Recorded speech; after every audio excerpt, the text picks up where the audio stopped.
மோசேயின் சட்டப்படி தூய்மை சடங்கை நிறைவேற்ற வேண்டிய நாள் வந்தபோது குழந்தையை ஆண்டவருக்கு அர்ப்பணிக்க அவர்கள் எருசலேமுக்கு கொண்டு சென்றார்கள்.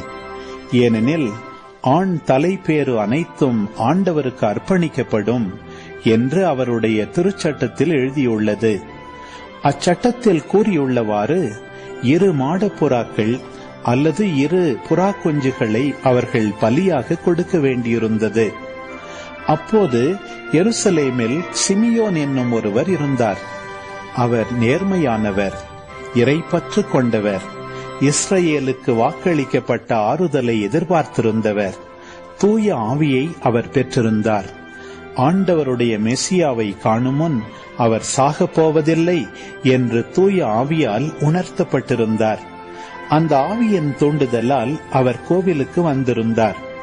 திருச்சட்ட வழக்கத்திற்கு ஏற்ப செய்ய வேண்டியதை குழந்தை இயேசுவுக்கு செய்து முடிக்க பெற்றோர் அதனை உள்ளே கொண்டு வந்தபோது சிமியோன் குழந்தையை கையில் ஏந்தி கடவுளை போற்றி, ஆண்டவரே, உமது சொற்படி உம் அடியான் என்னை இப்போது அமைதியுடன் போகச் செய்கிறீர்.